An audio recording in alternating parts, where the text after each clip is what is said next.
This is Record Royale, where we throw two albums into the ring with one another and see which one comes out on top.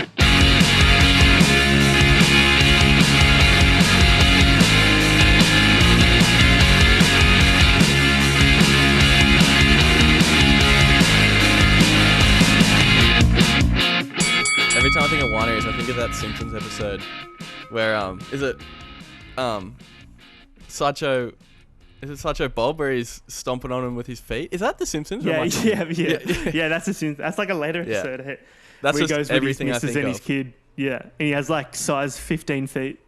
And he's stomping him in, and he's like turns into the town mayor because he's so good. Hey, that's heaps funny. Yeah, cool. Hey everyone, thanks for tuning in for the second ep of Record Royale. Hope you enjoyed the first one. Pretty fun. Before we actually get into the episode, I want to give a quick shout out to our main boy Joe Willis for the little intro and outro theme music. Shout out Joe, and also to Bray Fisher of Dear Seattle, also of Heavy Legged Designs for the design for the pod. Thank you guys very much. Good. We really appreciate it. Pretty damn keen for this ep. Two absolute rippers again.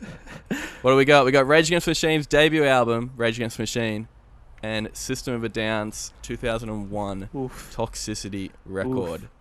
How'd you go pumping these ones during the week? I've been looking for an excuse basically to sit down and properly listen to System of a Down. So I never got into it as I've always been a Rage fan. That's like a long time love. Mm-hmm.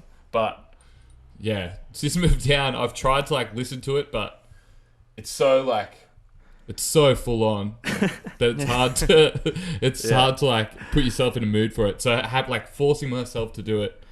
I'm glad that I did. Was this the first time ever listening to it? Well, I listening to not the singles. Yeah, so you've heard Chop Suey and Aerials. And Yeah, but that was all I knew of System of a Down. True, yeah. I always thought these were a rite of passage for same. For young guitarists and drummers and whatnot. Especially, not so much System of a Down, but Rage Against the Machine. I thought everyone two main must memories know how to with each of these albums. One is System of a Down. We were in year 7. Brad, you'd probably remember this, when the drum teacher and the guitar teacher was Josh, and I can't remember the guitar teacher's name, but he came in. Remember when they played Chop Suey for every music class? Don't remember it? Well, they played Chop Suey, and that was my first introduction. Yeah, year 7, because they wanted people to learn. But I was already playing at the time, but I'd never heard Chop Suey, and I was like, this is awesome. And then Rage Against the Machine. They played you Chop Suey. Yeah, they came in. Would have been 12 and 13, just each class, just drums and guitars. Song about suicide. Yeah. Well, they didn't sing it. They just pumped it. Absolutely. Do you remember when? Do you remember when we had if you did play an instrument, you had to just come up and play at the start of year 7? Did you have to do that, Will? Yeah. What'd you do? Oh yeah. Well, I already played an instrument. Yeah, but you had to if everyone did play an instrument, you were allowed to go up on stage and show the class what you got. Oh, true. I can't remember. Mrs. Bartley made us do that. I'm fairly sure. I played, by the way, by the Red Hot Chili Peppers, and it was the loudest thing you've ever heard. With no backing track or anything, just the drums. Isn't the start just on the hi-hat? No, it comes in on the toms, I think, and then it goes into the verse. And then, she was like, ooh, that's pretty loud. That's awesome. Yeah, that's what I remember. Another thing, do you remember when we played, speaking of System of a Down, Rage Against the Machine, when we had to play Bulls on Parade for those year 7s? Yeah. Oh my God, that was funny. Have you heard about this, Adam? Yeah. Oh, it's one of my favourite videos now. Yeah, so in year 9... we're going to have to share it. I'll walk through it. I might have it on my own computer, but we were in year 9, just about to go in year 10. So the year 7s came in, and there was only about 8 boys. It was just all of us. It wasn't even we had to do it. We just wanted to do it. We probably played for these 10 year 7 kids for about 40 minutes. Played This Is How You Remind Me by Nickelback. We played Gay Bar by Electric Six. Electric Six, yeah. And we played Bulls on Parade, and it was just the funniest thing. Just in this small little classroom playing Bulls on Parade. Why did we even do it? I don't know. Were we trying to convince them to do it as an elective? It was the last day of the last day of school of the year, and they were just you can do whatever you want. That's heaps funny. It's so good. I was gonna say with Rage, well, every time I think about it, it makes me like cringe, and it kind of puts like a bad thing, more killing in the name. But when Rage, no, just like So, when I first started drinking beers in like I don't know, year 10, year 11, whenever we'd go and not even just to a party, but if we were just like a few of us drinking beers, I'd always put on Killing in the Name and just like sing Killing in the Name really loudly after like 4 UDLs, and it just sucked. Pretty lame. It just sucked. I have the same, like, I think me and my friend Dave played it in front of the school when we were in year 10, and we had a drummer, and ever since then I've kind of cringed about it. Any singers? Just like, I was a singer, I'm pretty sure. Did you sing the No, I wasn't actually. That was a lie. I think it was just a guy in my year that didn't do music or anything. He just like was a big fan. Did you sing the actual lyrics? No, I can't. He definitely changed the Screw you, I won't do what you tell me. I think it might have been screw or stuff. It might have been stuff you. Stuffy. Yeah. That's hilarious. That's epic. Yeah. That's epic. That's funny. These two bands, more Rage. You definitely think more Rage when like politically charged, but System of a Down are incredibly politically driven in their songs, especially this album. You don't really realize it because the songs are so chaotic, but they just are. It's really good. Yeah. It is And crazy. they both have. Like, You go, Brad.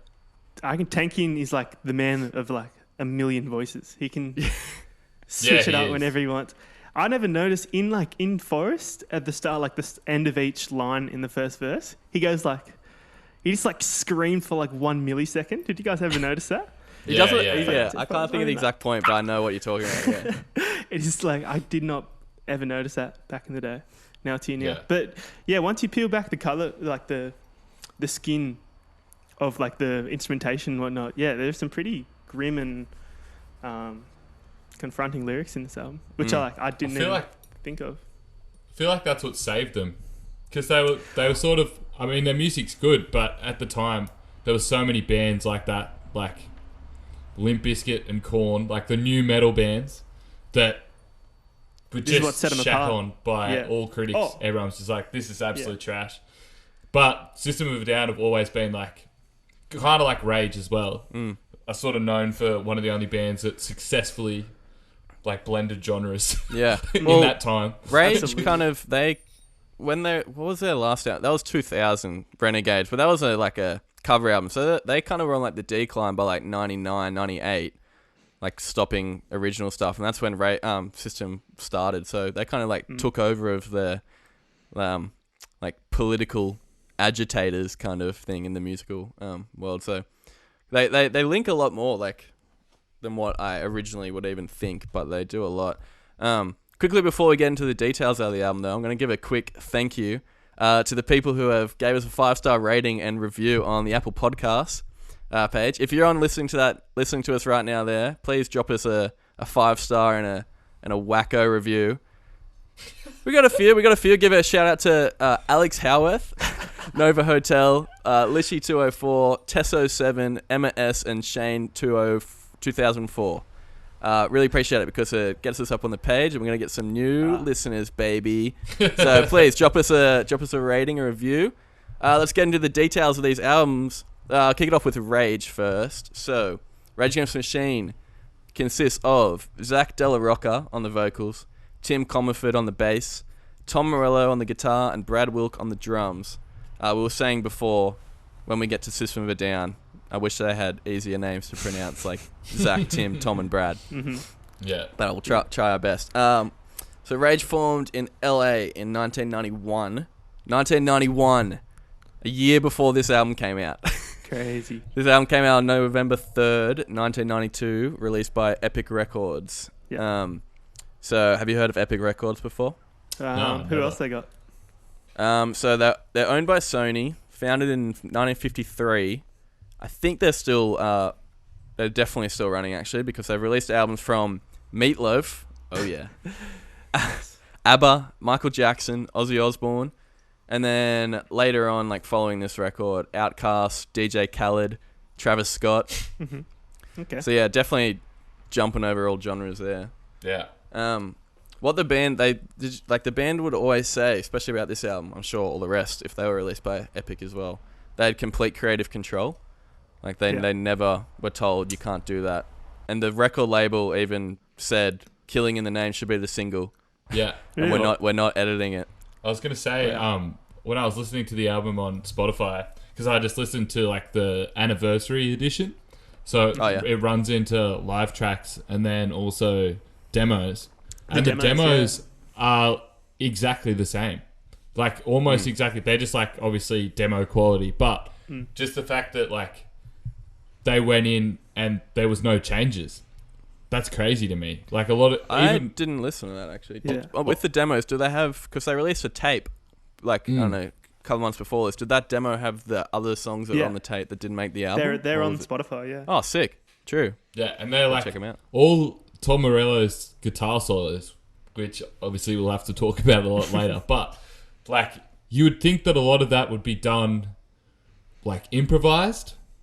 If you know what I mean. Exactly the same. He would just do a heap of takes playing around with the effects and then they'd choose that. Because it's so wild. But in all the demos, they're the same. So he wrote them that way, which like blows my mind. Wow. That's sick, yeah. Yeah.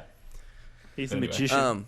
Killing the Name was the first single, which is like, imagine that now. A song like, it's a different time. It's actually crazy. It'll never be seen again. Then followed by Bullet in the Head, Bomb Track, and Freedom were the 2, 3, 4 singles.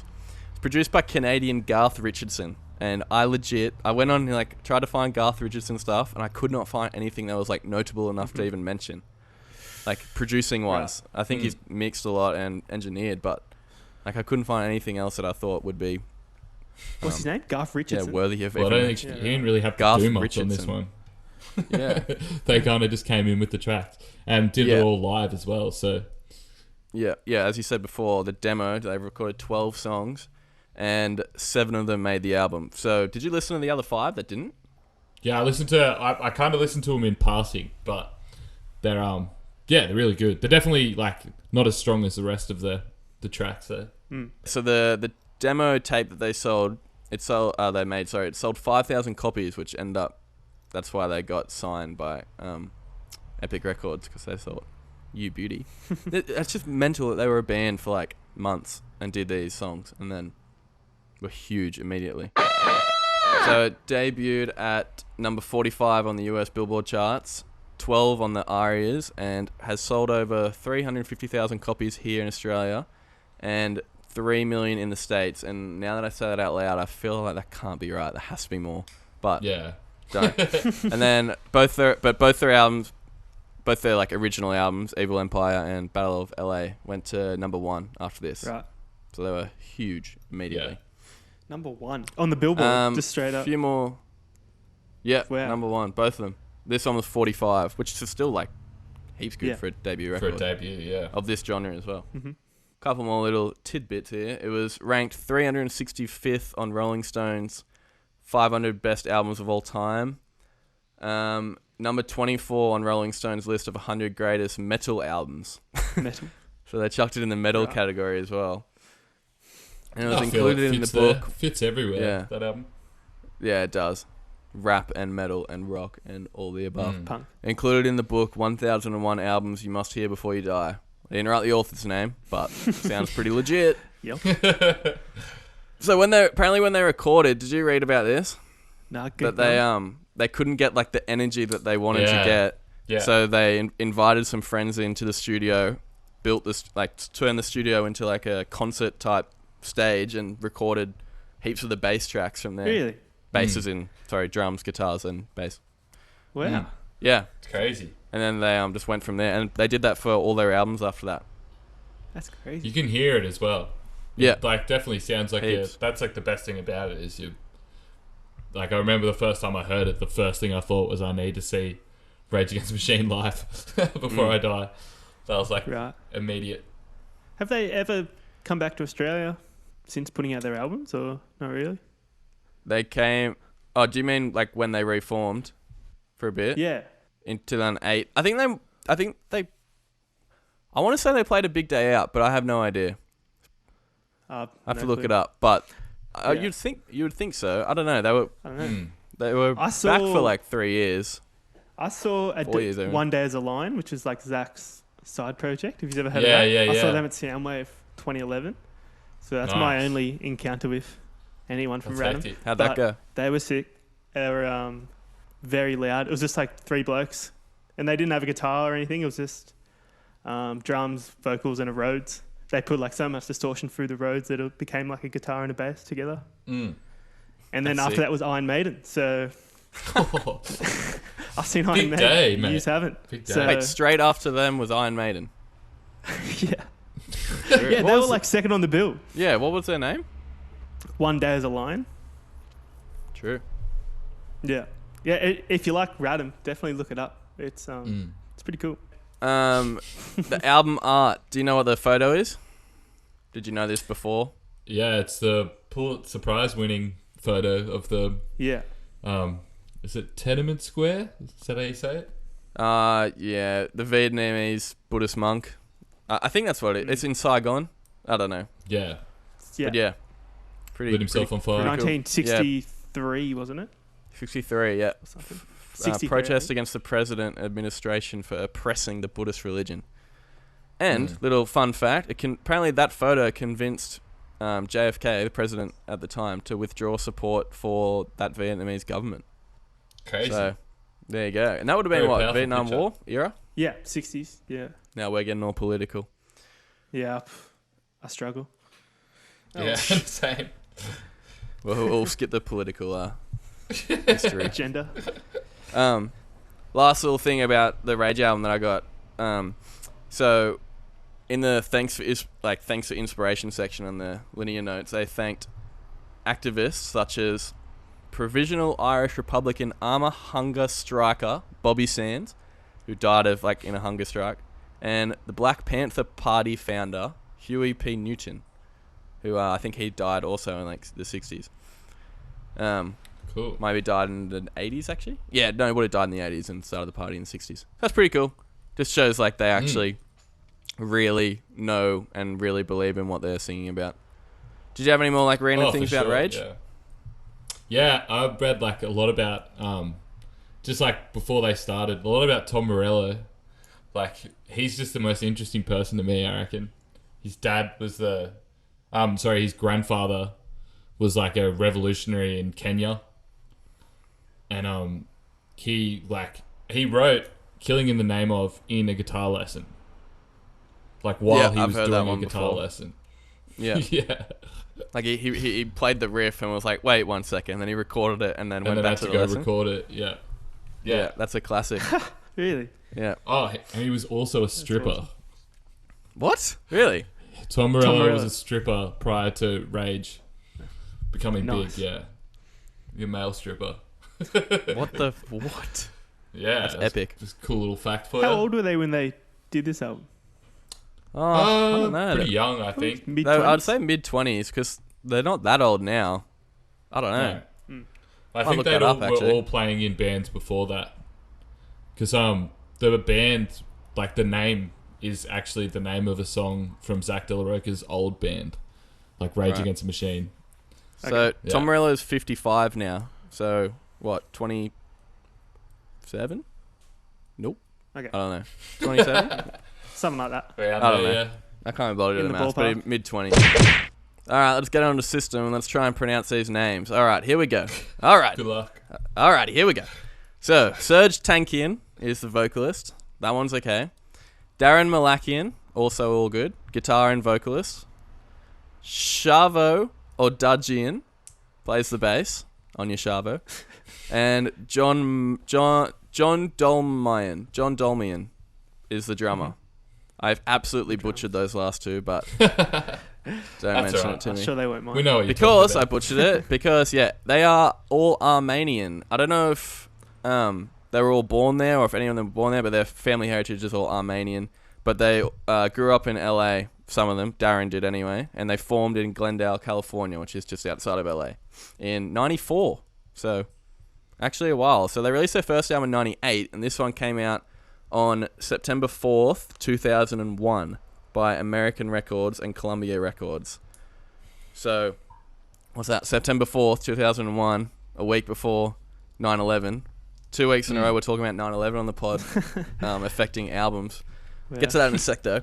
So, Yeah. Columbia Record. So, there was released by two record labels, which I thought was odd. I saw that. Columbia is also owned by Sony, like Epic, and Columbia's been around for like over 100 years.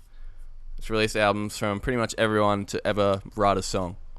AC/DC, Adele, Beyonce, Bob Dylan, Bruce Springsteen, 50 Cent. Nice. Covered a lot. And then American Records is ran by Rick Rubin, who produced this album and all of System's other albums as well. And like every other album ever. Yeah. So yeah, he's pretty much the man. Slayer, Red Hot Chili Peppers, Beastie Boys, Audioslave, Nine Inch Nails, Slipknot, Weezer, Metallica, Kanye, Eminem, Mars Volta, Linkin Park. Yeah. He's Do you guys the man. watch those interviews he has on YouTube? Yeah. No, I haven't. He does Have you seen his one one with with Tyler. Pharrell? Yeah. Pharrell looks about 22 years old. Yeah. I don't know how he does it. Nah. What's in the videos? They just it's talk like out the front of, I don't know where. It's just like in like a... It's Rick Rubin's house. Yeah. And like his studio at the top of LA.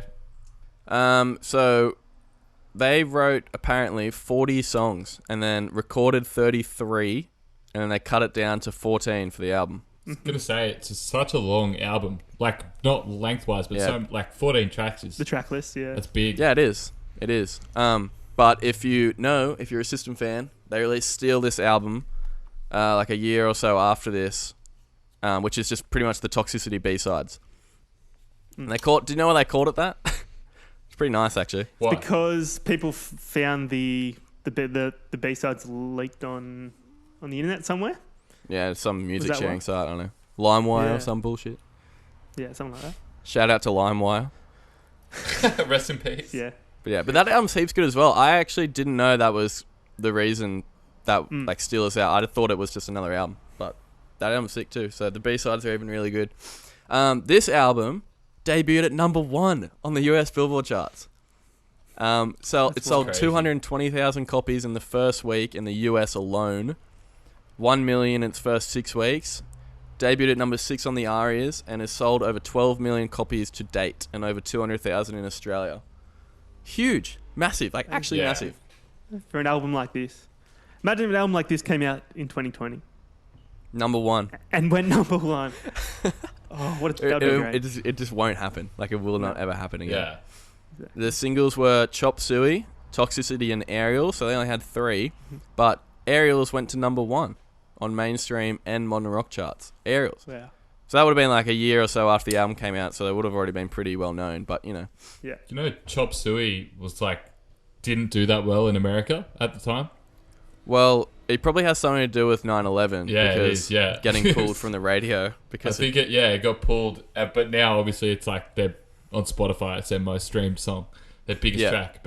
And it did really well everywhere else, but in America, everything that was bleak, which actually is the same as last week. Like Jimmy Same with Eat Jimmy World Eat had World, to change their stuff as well because of 9/11.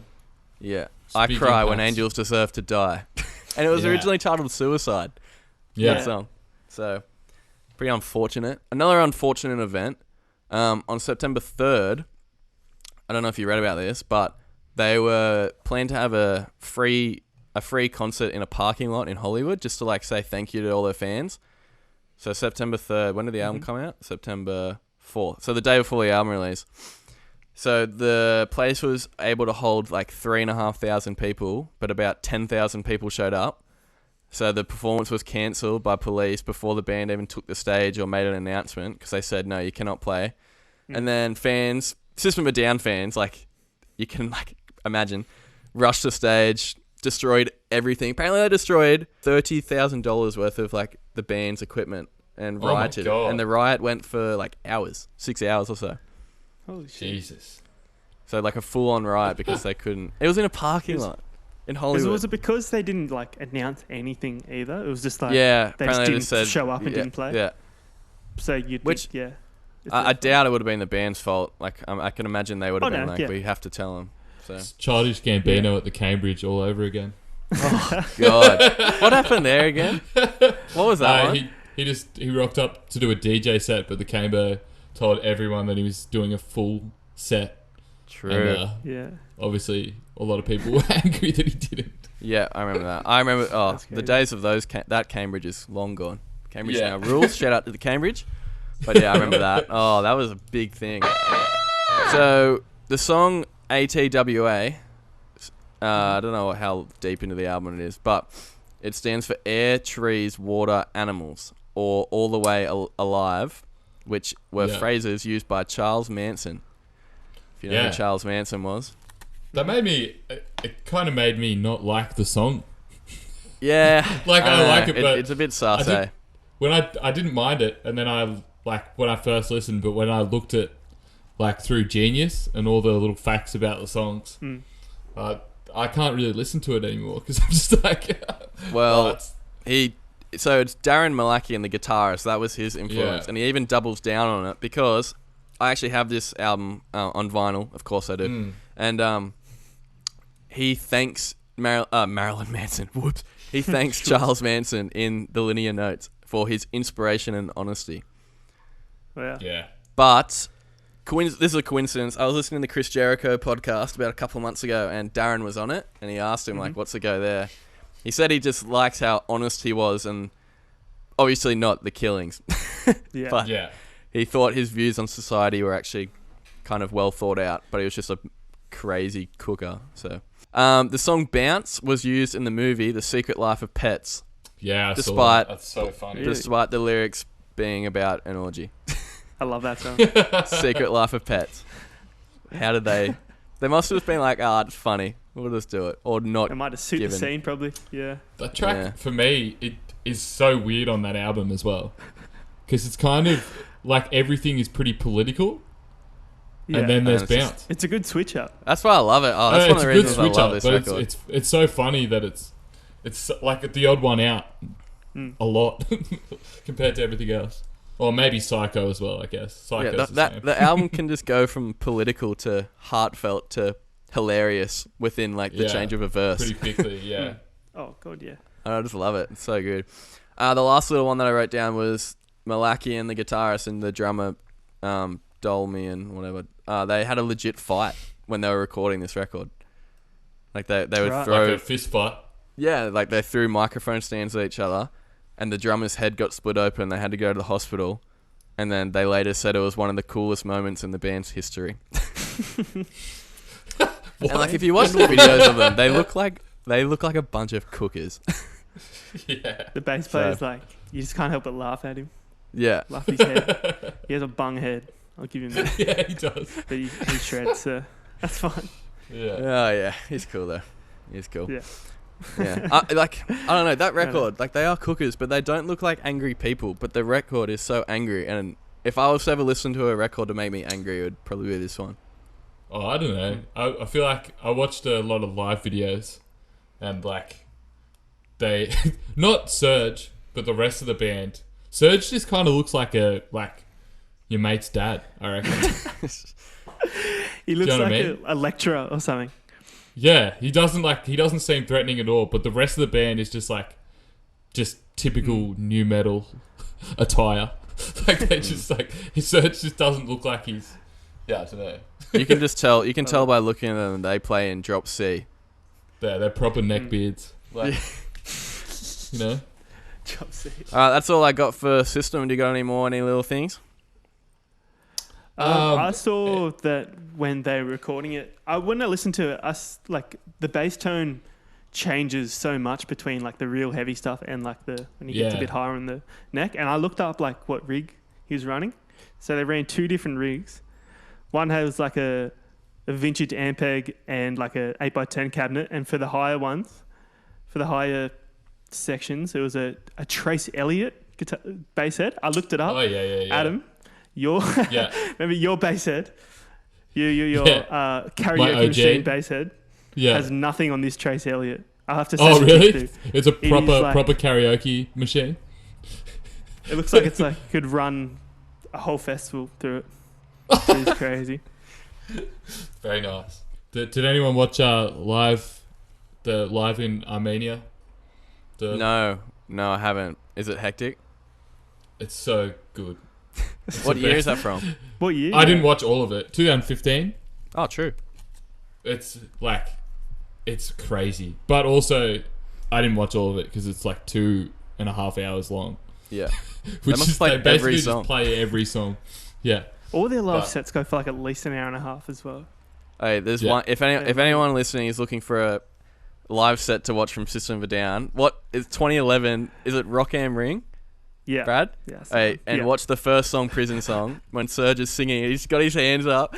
It's just waving his finger around. He's like, they're trying to build a prison. They're trying to build a prison. Yeah, that's what he does that in like every track in this. So funny. This like one, they're kind of so shit good. live. They remind me of Blink-182 especially live. that show as well. They're not too crash hot. I was gonna say actually a lot of probably because Serge actually was saying like he's a man of a million voices, but when live like trying to go between them a lot of the times he like cooks it. Yeah. It's like as it would be, it would be so at the same hard. time, though. I haven't watched any from like early 2000s, but I would be interested to see how he went live back then, 20 odd years ago. They're probably. I think they're better back then. I watched like one from 2007, and they just didn't care as much. I think so. All the tracks ran a bit fast, Yeah. like a couple of BPM fast, and they were just rocking out. Yeah, rather that's than sick. like 2015 where they're a bit slower and And a bit old rock star esque for sure. They all shredded their instruments. It's just I think the vocals kind of a bit shit. Yeah. Like the drumming's insane. We'll get to that in a sec. We'll get to it now. Let's talk about the Elements. production wise. Let's go Rage first. What's your initial thoughts? I'll say that I loved how these are like almost like a lot of them are just kind of hip hop tracks with just guitars and bass and drums. Tom Morello's the kind of DJ. Place of the sample. Yeah, and Tom, pretty much. It is, I loved it. Like, not many people can do that well. Not at all. I was going to say, like, we talked about it last week when we talked about Jimmy Eat World and how they tried, like, a few different things on the album, but it didn't really work because, like, it just didn't seem consistent. But Rage do, like, all these different things, but it's one sound. Like, lots of different genres, but it's one singular thing that only they can do, really. Yeah. So they got like they got these like really crisp guitar riffs in like Freedom. Yeah. Or even like Fistful of Steel, and then Fistful of Steel, the verse is like the most like experimental you'd never heard it anywhere else kind of thing.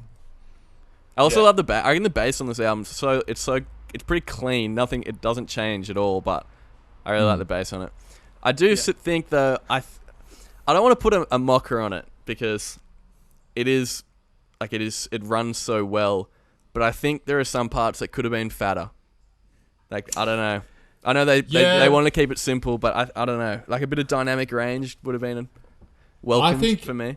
I think it needs to be the way that it is because I feel like the difference between that and a lot of like the other, even though System of a Down's album obviously is political as well, but like it kind of feels like DIY a little bit, the Rage album, and I think that helps them as like they're the man of the people sort of thing. Do you know what I mean? Yeah, I get you. So it's like that's a good point. Yeah. They feel like it doesn't feel like a super polished thing when they're talking about like the machine, you know, and like lots of money and like how the rich are taken from the poor. It doesn't sound like a rich album. It sounds like, you know, a working class album, which, I think it needs to be that way.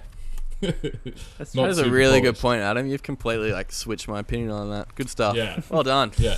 No worries. He's clapping. Good shit. But I still reckon it could be fatter. Anyway, what about System of a Down? Yeah, it's super fat. It's so fat. Crazy it's fat. So fat. It's so good. It actually it gives me so much joy to listen to this album. Makes me smile. I'm like laugh at it sometimes. There must be like 12 layers of guitars. It's so fat.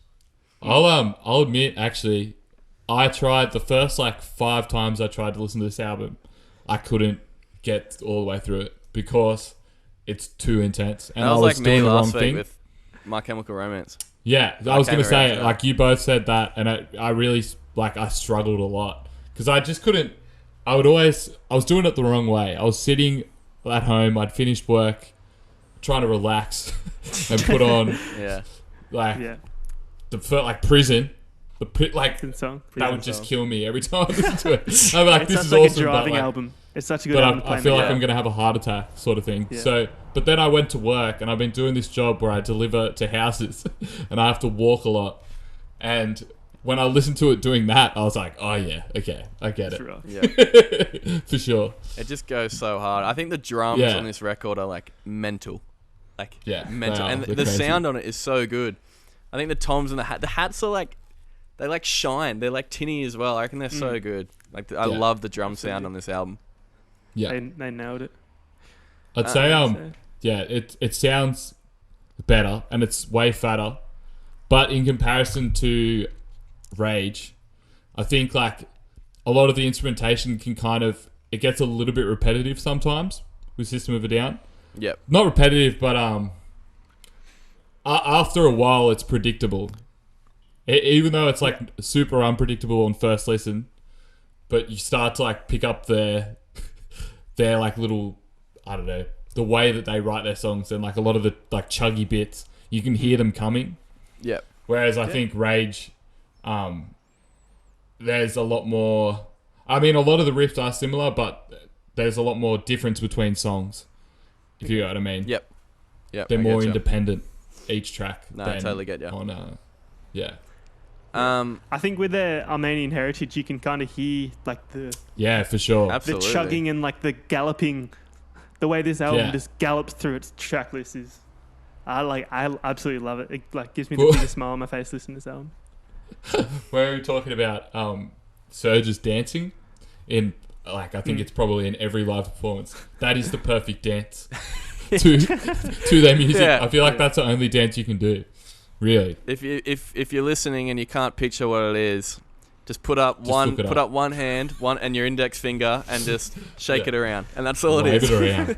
And that's all you can do. Don't even try anything else. It's kind of just like you're giving a talking to your son. Yet again, Serge Tankian is a father. Yeah, but instead of in front of his face, you're just putting it straight up. Up in the air. Yeah. Yeah. That's it. That's funny. I don't know where to start with the lyrics because the lyrics on this Rage album are everything. Yeah. Like I don't even know where to start. There's like every song is pretty much about the government and anti-establishment, anti-war, anti-authoritarian, I suppose. But there's just so much. There's so many good lyrics in this album.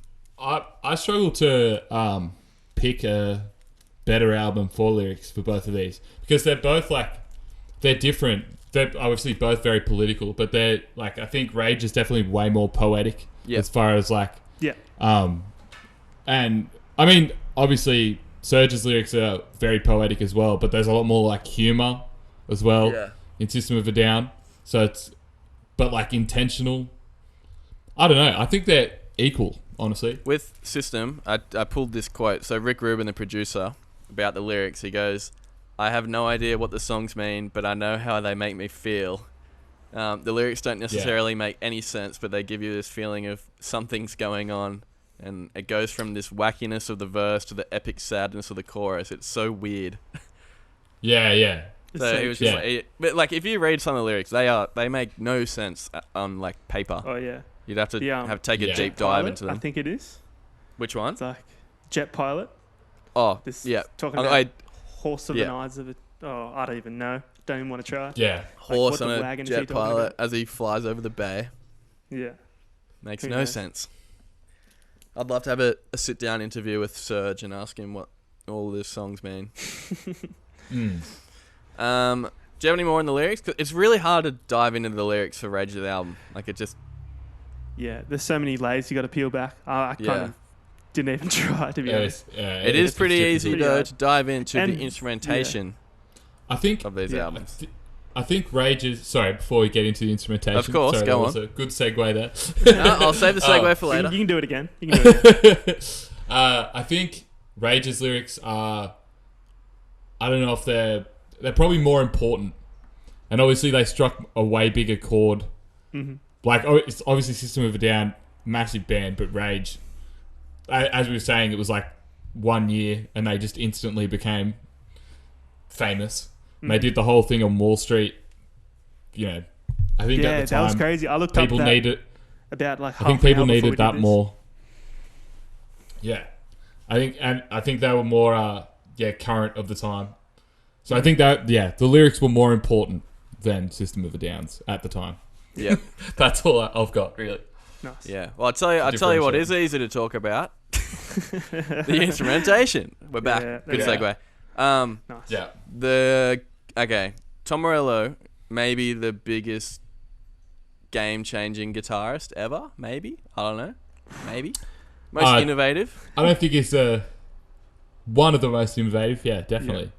Most innovative in a long time, because you had all the guitarists in because you had basically no guitarists, and then all of a sudden heaps of guitarists in the 60s and 70s when the electric guitar became popular. But he was the first one since then that actually did something super different. To flip it on its head. I think, for sure. Well, as I said before, he's a DJ and the guitarist. Yeah. The classic. He's incredible. You know a Rage song because the guitars. He's got he plays in octaves a lot. He's always got downward kind of chromatic descents. It's getting real musical and technical. But if you know music, you really can tell a Rage song by the guitar playing. Not even just the wacky whammy pedal stuff. Just the even riffs. Audio Slave. Yeah.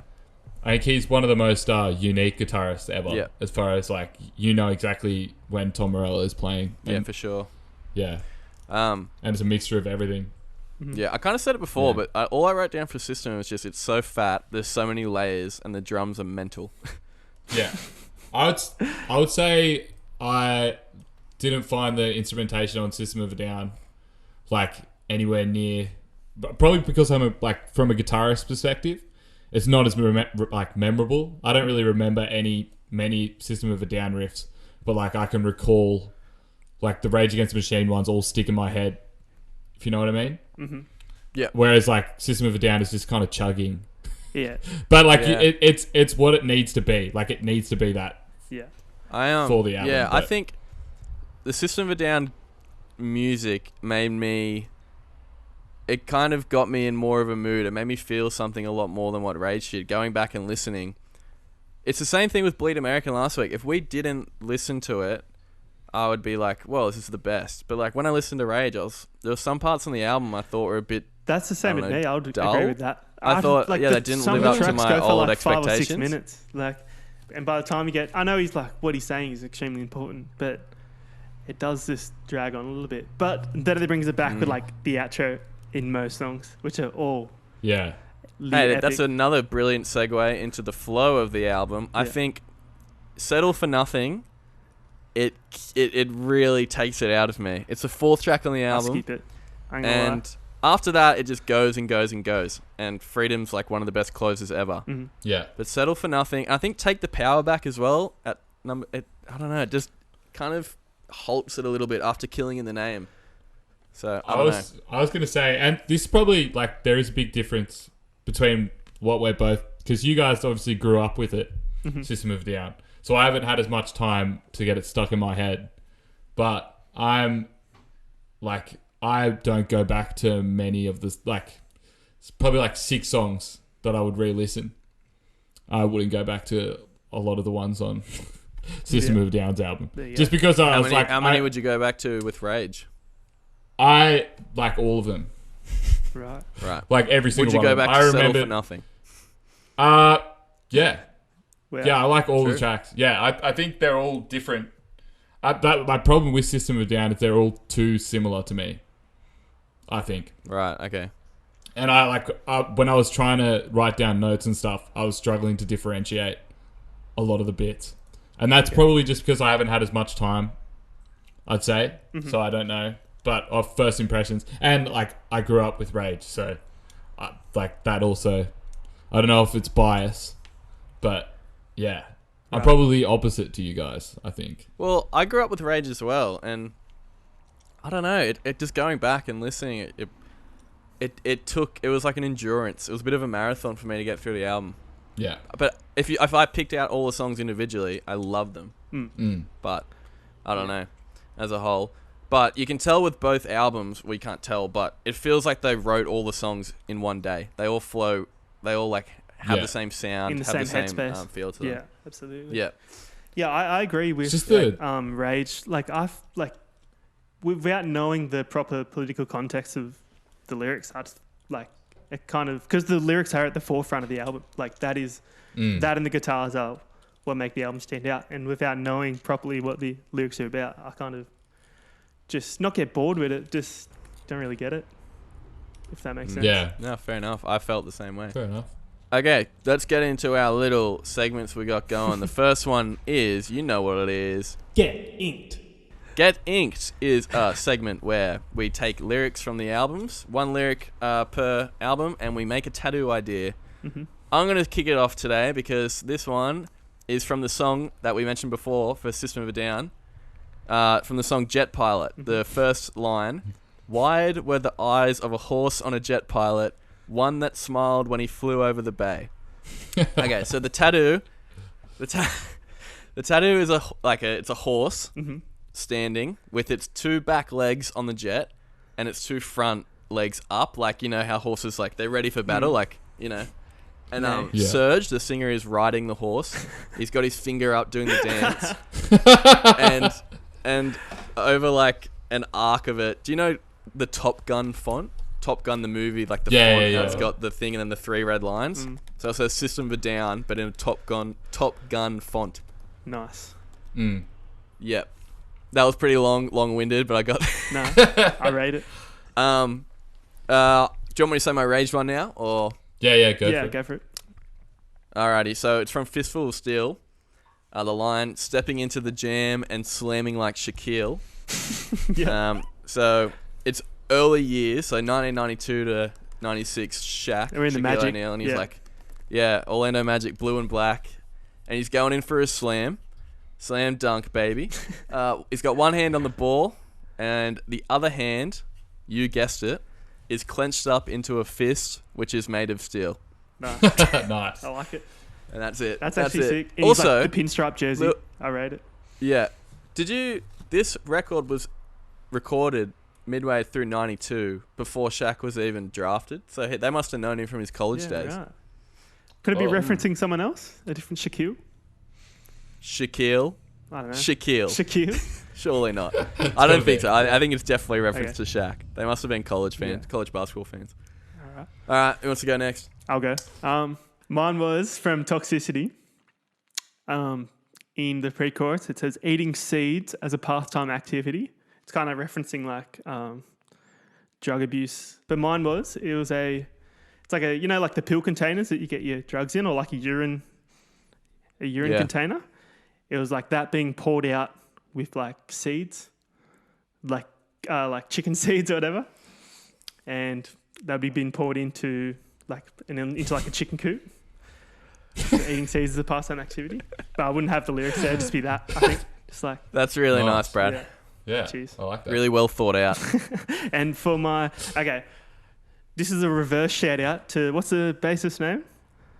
Tim Comerford. We're talking for Rage. Oh, Tim Comerford. He has some of the worst tattoos I've ever seen. Yeah. That he does. I was going to say that, yeah. Like the footy fucking padding. Yeah, he's got, yeah.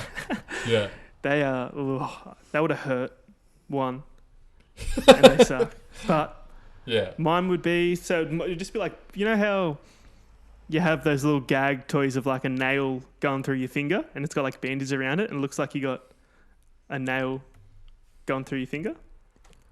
Do you know that? Yeah, I get what you mean. The arrows going through your head? Yeah. Mine would be like that, but just like a big Barrett 50 cal bullet with like going through the side of your head like that. Wait, as a tattoo? Yeah, or like is it a toy? A bald guy with that set up on his head. That sounds good. I explained that terribly, but no, I got it. That was good. Good shit. Adam? Mine's are a lot more literal.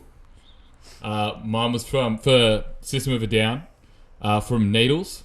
It's just pull the tapeworm from your ass and just a butt with a tapeworm coming out of it. Nice. I'm sure that people have that. Yeah.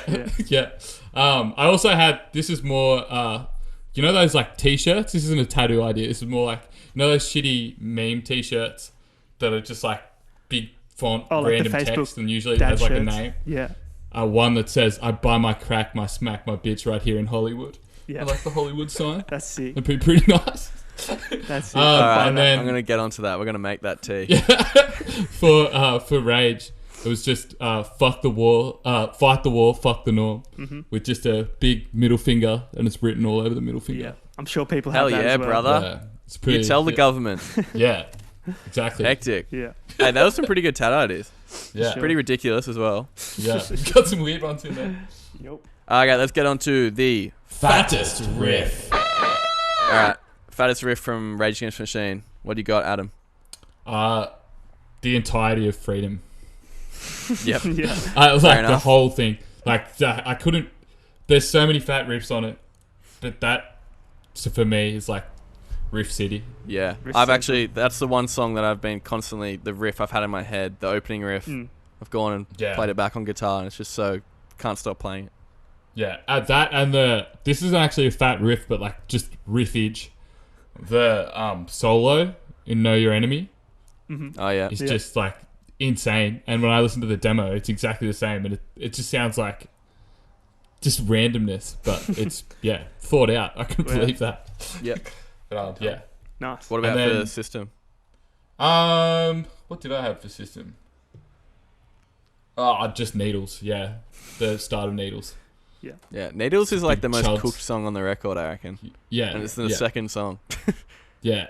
It's so Yeah, the weird. just like the first 30 seconds is super. Well, the whole thing's full on, but Yeah. Yeah. Nice. All right, Brad? I'll but you guys. go. The fattest riff for Soad would be the bounce bridge, if you know the bit, where it just Yeah. it like Yeah. slows down Do. and just gets real Yeah. heavy. That's probably my. Yeah, That's got to that be is the fat. fattest. I Maybe can- one of the I fattest can- parts of the album. I do have an honorable Yeah. mentions. The Deer Dance intro, Yep. which is like, if you heard that for the first time, which you probably did, Adam, Yeah, your mind would have been blown, I reckon, about how fat it is. yeah, it did. Yeah. It was, yeah. And the Aerials Bridge as well, which is heaps fun Yeah, to of play. course. Okay, for the fattest riff, do bass riff count? I'm gonna do a bass riff. Yeah. Yeah. The like Know Your Enemy, like when they comes into the outro where it's just the bass. Oh That is yeah. the Yeah, yeah, nastiest bass tone I think I've Yeah, ever that's heard. good. Mine were for Rage, the Bullet in the Head outro, where it just kind of slows Yeah, down yeah. and just Yeah. builds. I think that's Big so chromatic. fat. That's an awesome one. And then for System is what you mentioned in your honorable mentions, Brad, the Deer Dance intro. Yeah. It's the same as the chorus as well, but that whole album is so fat because like the tuning it's in, but that Deer Dance intro, it comes in immediately. Yeah. It's so large. Yeah. Those guitars, they rip. They're really There's good. like no melody to it at all. It's just Nah. a bunch of noise. It's just one note. love All right, what songs are you gonna give The ad. to? Also, these songs that we are mentioning, we are putting up in a playlist. You can search it, the Record Royale ads. It's on Spotify, so go suss that out. What are yours, Adam? Mine was going to be Deer Dance. Yeah. Nice. For the ad. I did really like that song. And for Rage, I had Bullet in Your Head as well. Just because I fucking love that song. Yeah. And I was trying to think of like one that I love more than the rest. I think that is my favorite, actually. I had Of the the exact whole. same two songs as you. Dear Dance and Oh, Bullet in the Head. there you Yeah, go. there you Yeah. go, same pair. Bullet in the Head. I love Bullet in the Head because the verse it's so groovy, and then the Well, it's outro like a straight- explodes. Yeah, it's like I think that's the best It's the best of both worlds. best example of them blending genres. I think. Yeah. Absolutely. And then Dear Dance is just unbelievably fat. Yeah. It's just you can't Yeah, get it away really from it. smacks you. What were yours, Brad? Mine were the same. Both songs. Yeah, but I'll switch it up. I had Deer Dance because there's a that's line. awesome. It's like beyond the Staples Center, you can see America. Which is I like, love that Yeah, line. yeah. like So about, good. how like about Skid Row. I was looking up some like YouTube videos about Skid Row. That is crazy. I had no idea how bad it was. Like Yeah. the poverty and shit. Did you go around there anywhere when you were in LA? Yeah, you didn't go to LA, did you? Are you talking to me? Yeah, you were on No, the East I was Coast. meant to. No, I did New York and Washington. Yeah. I was meant to be in LA. I would have got home yesterday. I'm sorry, I had to bring it up. The West Coast. I'm sorry. So thanks for bringing it up again. damn. All Yeah, good. I'm sorry, my botter. Okay, I won't do them two because we're not going to have enough songs in the playlist. I'll do If I had to give a quick shout out right now to another Rage song, I think it would be Township Rebellion. That's also like a really groovy one with a sick outro. Sick track, yeah. For Radam, I'll do Wake Up. Because it's got that like Kashmir by Led Zeppelin intro. Yeah, it is. That's exactly what I think of. State of Origin intro. You walk out to that song to play a game of footy. Yeah. I was on the Matrix soundtrack. Yeah, it is, isn't it? Yeah. And for Soad, I'll do Science. Because we used to play that one. That riff, that was also a good riff. And the bridge in that, is awesome. Okay, cool. Hey, we got one more new segment that we're going to bring in. Should be pretty fun. Before we get to our end total for these albums. 2 truths and a lie. So, I'm going to say 3 statements about the bands. And Adam and Brad, you're going to have to either work it out or ask me some questions and then figure out which one is the lie. So 2 of them are true, one's a lie. Okay, so statement number 1. System of a Down members got into a physical fight during a festival gig in 2004. Statement number 2. Okay. Chop Suey has Chop Suey has more Spotify streams than Killing in the Name. And statement number 3. Rage Against the Machine have never used any other instruments than a guitar, bass, and drums on any of their 4 albums. So all of their albums. Oof. So, what do you reckon? We're working out the lie here. How'd you come across the information with that last one? Where'd you find that? Or did you just figure that out? Did you actually have a listen, or? Well, you can tell. It's on the they've said it before. Sounds like you're lying, man. Yeah, I think that's the lie for just like your nervousness. Oh, all right. We'll ask some more questions. Figure it out. I might just debunk the second one just by looking it up real quick. No, don't do that. That's no fun. Don't do that. I won't. And what was the first one again? The members of System of a Down got into a fight during a gig in 2004. Right. Do you know what type of festival that was? I believe it was a European festival. Okay. Do you know what country? I think it might have been Pink Pop. That one, I think it's in Switzerland. Okay. Oh, see. I think that's the lie. It sounded like you were deliberately lying on the third one now, just to try and get us to. Yeah, and I think you were lying on that one because there's the most information for that one. And you could have. Interesting. I reckon you would have put more thought into the lie. But now the second one's just like no one's talking about it now, so that could be the lie. I'm in your head. And also, obviously, you're in my head. What are you saying, Adam? Surely Chop Suey can't have more than. They have surely more not. monthly listeners, I think. So it has like 8 million. Monthly listeners. Okay, so not all up. Yeah, no, just monthly listeners. Because Rage Against... I forgot to put this fact in ages ago, but Rage Against the Machine got to the top of the Christmas charts in the UK. Yeah, like that's 5 years ago. Awesome, that one. That's when they played that big gig. They played the free show. Yeah. Yeah. That is one of the best live shows on YouTube. Yep. That's awesome. I'm just going to say it is the third one. What was the third one? They've never used any other instruments? Yeah. I think it's the first. So, Adam, you're saying they never got into a fight? Yeah. And Brad, you think they have used other instruments? Yeah. All right, so Chop Suey does have more Spotify streams than Killing in the Name. I think it's by like over 1 million. I think Chop Suey has over 500 million and Killing in the Name has about 380 million. Did not expect that. Yeah. Okay. Rage Against the Machine have, in fact, never used any other instruments than guitar, bass, and drums. Oh, what? Adam, you are correct. No, Brad, you're not right. Adam, you're right. Oh, man. They'd never got into a fight. They actually might have got into a fight. I actually just made that one up, so we should probably fact check that. Right. Who knows? But not in a festival gig at Pink Pop in 2004. Bugs. Yeah, that is too specific, hey? Well done, Adam. Well done, Adam, mate. Good stuff. All right, let's get to the crux of this show. It's what the people are here for. It's what I'm here for. What are you giving Rage Against the Machine's debut album out of 10? Oh, wait. Brad, do you had some certain metrics we're going to use? Yes. Okay, for Soad, I'm going to use out of 10 Persian rugs. They play with their Persian rugs on stage usually. And just for Radam, it was going to be out of 10 bullets in the head. Nice. All right, what are you giving Rage? How many bullets? Ooh, I'm gonna give And it. why? I feel like I haven't even thought about an actual number yet. Yeah, it was gonna neither. be within like the A little bit though. 7 to 8 region. What is it? 7 or 8? I'm gonna say 7. 7 Why? bullets in the head. 7? Fuck, why? Because apart from the big tracks, I don't find myself listening to this album much, and I just like I think it drags on a little bit, and like it doesn't, but just for me it does. Cool. Adam, Sweet. how much for you out of 10? This is for Rage. Yeah, Rage first. We'll do System after I go. I'm gonna give it a 9. Yeah, cool. Why? Yeah. Because I find the opposite to Brad. I don't find like a moment and it's wasted. And I find every track is just so well written, and there's so many different things. Like, they were the first to do this, really.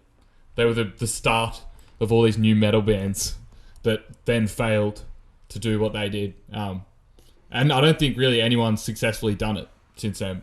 It's just like the perfect melding of genres. And I think every song is different enough from each other to stand on its own as well. Well There put. you go.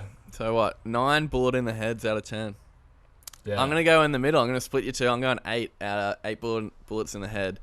I'm pretty much the same as Brad. I think the flow of it kind of kills it for me.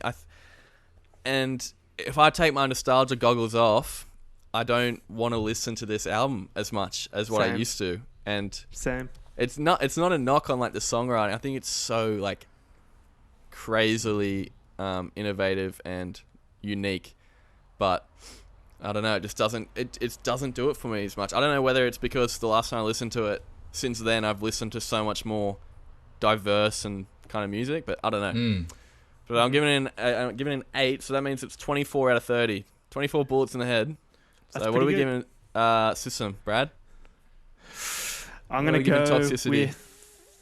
I'm gonna give it 8 Persian rugs out of a 8 possible Persian 10 rugs. because we could look at this like objectively, but that's not the point of this podcast. It's about what we think, and like this album gives me so much joy and makes me smile like nothing else. I reckon there's some albums that like. Do you ever like deliberately not listen to albums because when you go back, you know you're gonna enjoy it more? Yeah. Yeah, I didn't realize I was doing this. I was doing it for this album, and coming back brought me back to like a great space. Got so many good memories with this album, and yeah, I love it. It's gonna That's give it an sick. 8. 8 Persian rugs. Adam? Yeah. I'm the opposite. I like kind of the opposite to you guys exactly. I'm probably not going to go back to this album. Fair enough. I don't like. Why? I might because I didn't grow up with it. I do find it kind of cheesy, and Okay, I find it repetitive, and like that's fair. I've enjoyed listening to it this week, but it did take me a while to get through, and none of it's really stuck in my head.